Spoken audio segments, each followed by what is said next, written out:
Welcome back, dear viewers. We are discussing plus 2 biology, chapter number 6, that is molecular basis of inheritance. आज का जो हमारा video है इसमें हम we are going to discuss general terms which are associated with the DNA. You must know these terms क्योंकि ये term जो है वो आगे बार बार यूज होगी, तो आपको ये सारी माइंड में क्लियर होनी चाहिए. तो let's start with the topic. First one is anti parallel strands. जैसा हमने पिछले वीडियो में भी देखा था जब हमने केमिकल कॉम्पोजिशन की थी डीएनए की.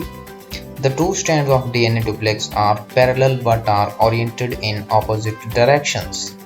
सच strands are known as anti parallel.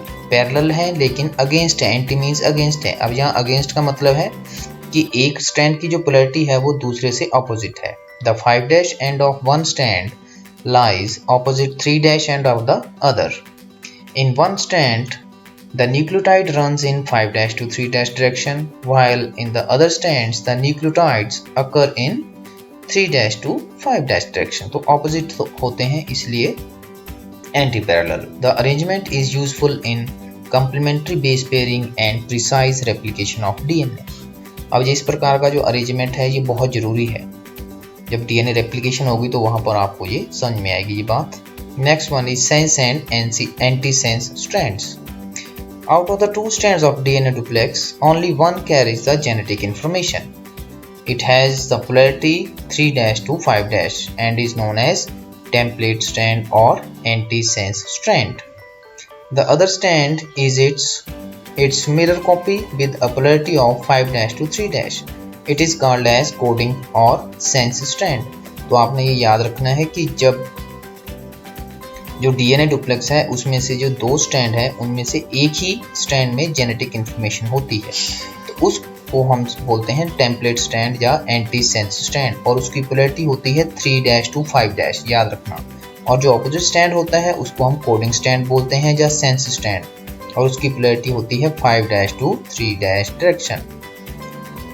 The coding strand is also equally important as it covers the nitrogen bases of the antisense strand and protects the same from cellular biomolecule.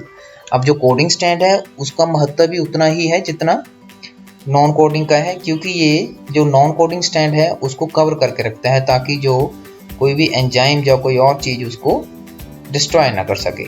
It is called coding strand because the code present in it is similar to that of the mRNA except for presence of thymine instead of uracil. इसको coding strand इसलिए बोलते हैं क्योंकि जब transcription होती है तो उसके बाद जो mRNA की फॉर्मेशन होती है, तो mRNA में जो नाइट्रोजन बेसिस या न्यूक्लियोटाइड की सीक्वेंस होती है वही इसमें होती है except thiamine.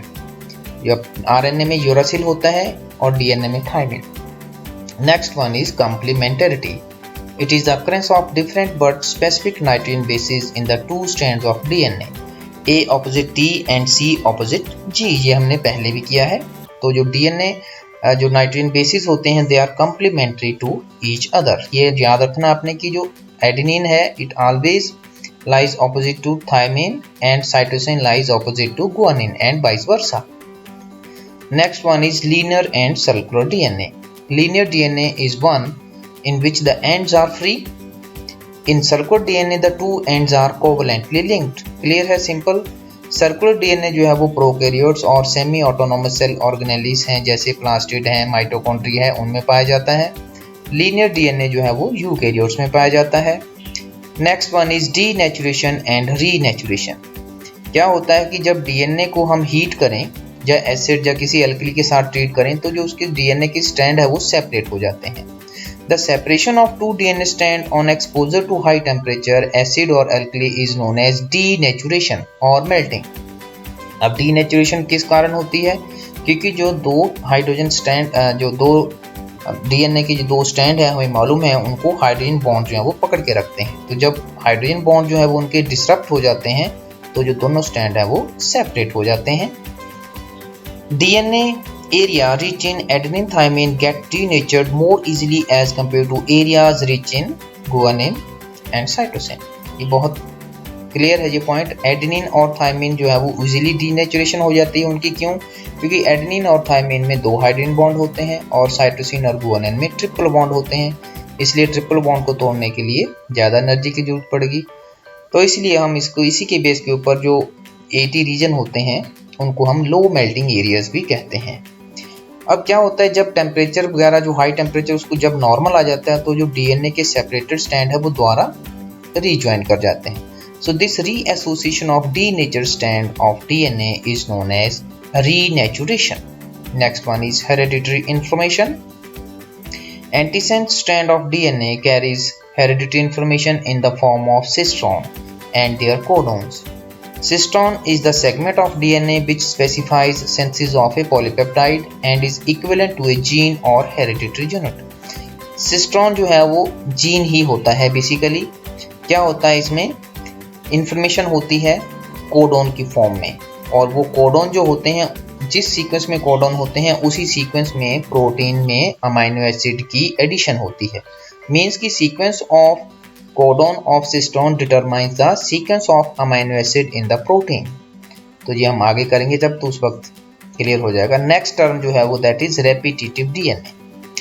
It is that part of DNA which contains the same sequence of nitrogen bases repeated more than once in the genome. जैसा नाम वैसा काम, मीन्स नाइट्रोजन बेसिस की जो सीक्वेंस वो बार बार रिपीट होती है।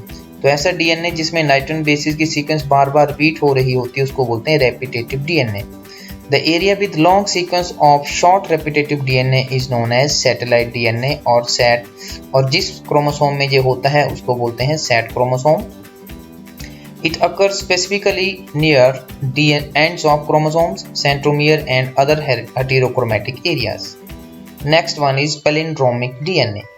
आपने कई सेंटेंस पढ़े होंगे जो दोनों तरफ से उनकी जो वर्ड्स हैं वो सेम आते हैं, जैसे मैडम, आई एम, एडम, ये दोनों तरफ से सेम ही रीड करता है। तो ऐसा ही कुछ इसमें होता है। पैलिंड्रोमिक डीएनए जो ऐसा डीएनए होता है जिसमें दोनों सेगमेंट जो है वो दोनों तरफ से पढ़ने पर एक ही रीड करती हैं। जैसे it is the base sequence of DNA which reads the same from both the ends. Different types of palindromic sequences are recognized by restriction endonucleases. तो जो restriction endonucleases वो हैं वो स्पेशल एंजाइम होते हैं जो डीएनए को कट करते हैं। तो जो restriction endonucleases होते हैं वो इन सीक्वेंसेस को रिकॉग्नाइज करते हैं।